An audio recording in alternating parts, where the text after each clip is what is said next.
जी अस्सलाम वालेकुम, मैं वजाहत अली।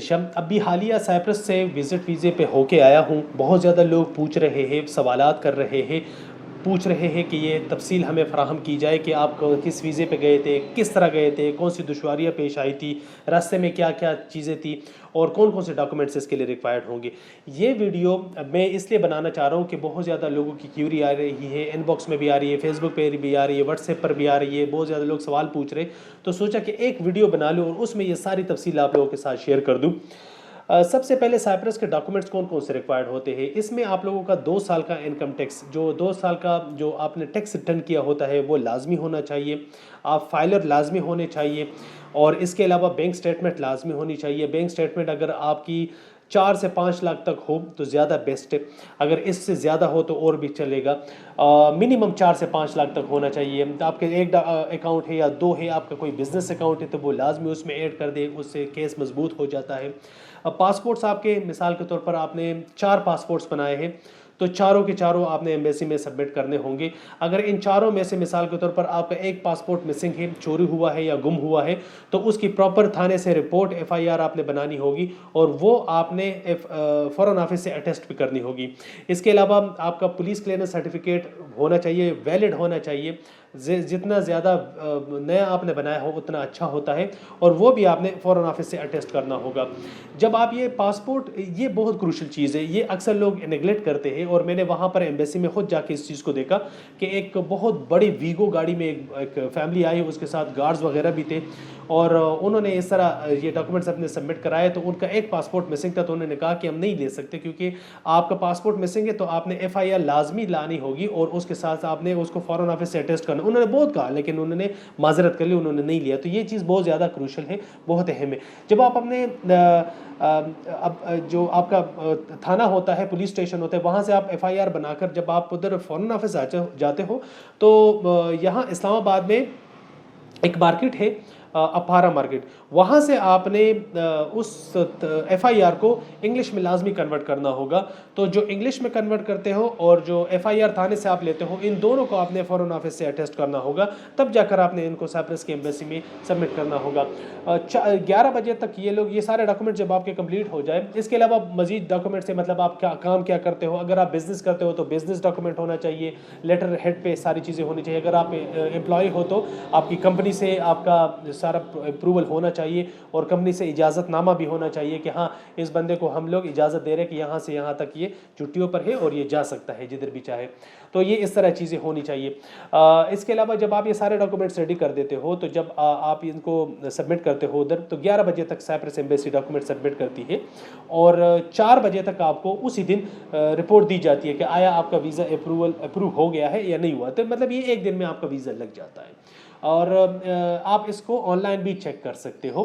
कुछ चीज़ें यहाँ पर ज़रूर मैं मेंशन करना चाहूँगा, चूँकि मैं तो विज़िट वीज़े पे गया था, तो मैं सुबह गया और रात को मतलब 4 बजे तक, 3-4 बजे तक मेरा वीज़ा हो गया था।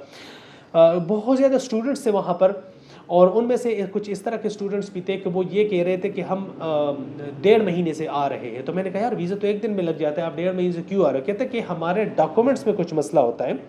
मतलब ये हमें एक दिन बता देते हैं कि आप ये चीज़ मिसिंग है, तो जब हम वो पूरा करके अगले दिन आ जाते हैं तो ये फिर कोई और चीज़ बता देते हैं। तो इस तरह इन्होंने हमें लटकाए रखा है और हमारे दिन गुजर रहे हैं। तो एक बंदा कह रहा था मैं 1.5 महीने से आ रहा हूँ, एक बंदा कह रहा है कि मैं ये मेरा चौथा दफ़ा है कि मैं आ रहा हूँ, कोई कहता है कि मैं 5वीं दफ़ा पे आया हूँ। तो इस तरह वो ये चीज़ें भी होती है और इसको भी मेंटली तौर पर रेडी रहिए। एक बंदा तो बिल्कुल वो आवाज़ार हुआ था कि नहीं बस ये मेरा लास्ट टाइम, अगर अभी भी नहीं हुआ तो मैं बस नहीं करूँगा फिर इस तरह। मतलब तो ये चूँकि ये एक सब्र से काम लेना पड़ता है, तो थोड़ा सा इस चीज़ को तहम्मुल से और बर्दाश्त के साथ करना पड़ता है और ये अगर इस तरह करें तो ज़्यादा अच्छा होता है क्योंकि ये चीज़ें हमारे इख्तियार में नहीं होती। जब आप एक दिन में आपका अप्रूवल आ गया, सारी चीज़ें हो गई है, वीज़ा लग गया, तो उसके बाद आपने फिर ट्रांजिट के लिए अप्लाई करना होगा। अब साइप्रस में आप डायरेक्ट नहीं जा सकते, आपने तुर्की से ट्रांजिट लेना होगा।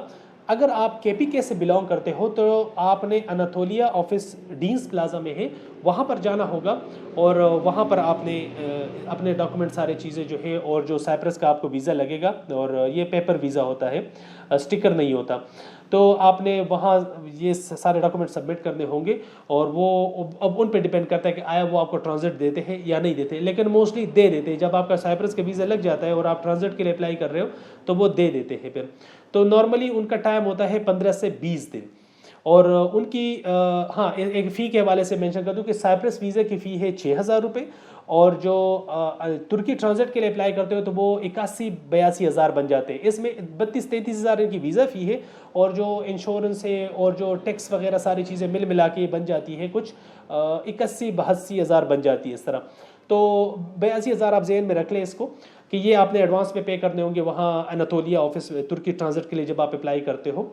और 15 से 20 दिन ये बताते हैं कि इसमें वीज़ा लग जाता है, लेकिन मेरा 2 दिन में आया था, तो ये भी हो सकता है कि 2 से 3 दिन में भी आपका वीज़ा आ सकता है। जब आप ट्रांजिट आपका हो जाता है तो ये मस्ट है। ज़्यादातर लोग पूछ रहे हैं ना कि साइप्रस का वीज़ा लग गया तो अब हम सीधा जाएंगे, नहीं, ऐसे नहीं है। आप साइप्रस सीधा जा ही नहीं सकते, डायरेक्ट नहीं जा सकते, क्योंकि साइप्रस जो है वो तुर्की के अंडर है। और ये मैं उस साइप्रस की बात कर रहा हूँ, नॉर्थ साइप्रस की। साइप्रस दो है, एक साउथ साइप्रस से, एक नॉर्थ साइप्रस से। साउथ साइप्रस यूरोप में आता है, नॉर्थ साइप्रस तुर्की के साथ है। तो तुर्की से आपने ट्रांजिट होके ही जाना होगा वहाँ पे, अदरवाइज आप नहीं जा सकते अगर आपके पास सिर्फ ट्रांजिट वीज़ा हो, सिर्फ साइप्रस का वीज़ा हो। तो जब ये ट्रांजिट वीज़ा भी आपका लग गया, 82 हज़ार आपने फ़ी भी पे कर दी, साइप्रस का वीज़ा भी लग गया, 6 हज़ार आपने वहाँ पर पे कर दिए, सारी चीज़ें हो गई है। अब जब आपका ट्रांजिट वीज़ा लग जाता है तो आप 10 दिन बाद सफ़र करोगे, 10 दिन से पहले आप नहीं जा सकते, ये भी ज़हन में रख लें। अक्सर स्टूडेंट के लिए भी ये मसला होता है, क्योंकि उन्होंने भी ट्रांजिट लेना होता है। स्टूडेंट अक्सर जो उनका जो सेमेस्टर स्टार्ट होता है वो 2 दिन बाद होता है, उनका वीज़ा लग जाता है 3 दिन बाद, और उस पर यह भी कहा जाता है, रिक्वायरमेंट ये होती है कि आपने इसको 10 दिन बाद आपने इस पर ट्रेवल करना होगा, 10 दिन बाद आप नहीं कर सकते।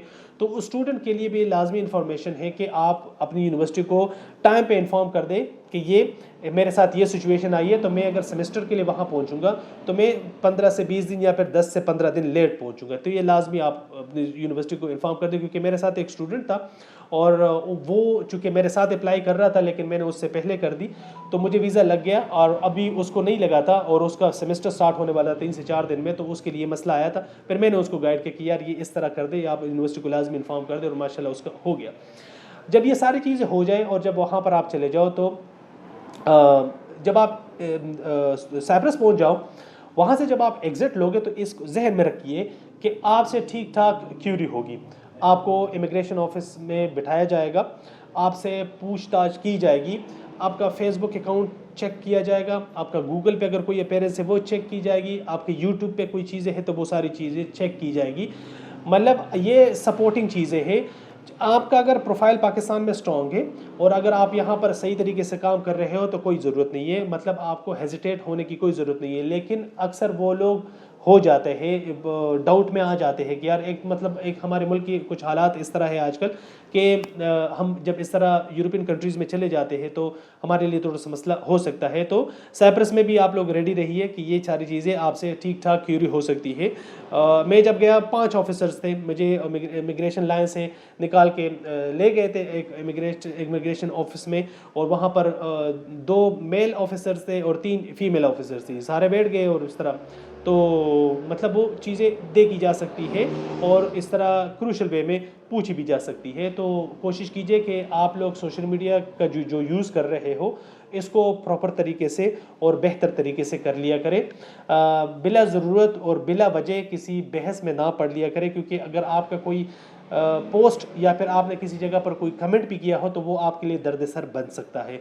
तो इस तरह की चीज़ों को ज़रूर गौर कर लिया करें, क्योंकि नेक्स्ट कल को आपकी इस तरह कोई अगर ट्रैवल हिस्ट्री आप बनाना चाहते हो या फिर किसी और मुल्क में पढ़ने जाते हो या फिर सैर करने जाते हो, तफरीह के लिए जाते हो, मुल्क देखने जाते हो, कल्चर एक्सप्लोर करने जाते हो, तो इस तरह की चीज़ें आपके लिए मसला बन सकती है अगर आपकी सोशल मीडिया पर अपीयरेंस ज़्यादा अच्छी ना हो। ये तब तक के लिए यही इन्फॉर्मेशन है। कमेंट में आप मज़ीद आप सवालात शेयर कर सकते हैं। साइप्रस किस तरह की कंट्री है, क्या क्या पर वहाँ पर क्या क्या हमने देखा। इंशाल्लाह इस हवाले से एक दूसरी वीडियो आप लोगों के साथ ज़रूर शेयर करूँगा। तब तक के लिए अपना बहुत सारा ख्याल रखिए। This is Wajahat Ali Shah signing out. अल्लाह हाफ़िज़।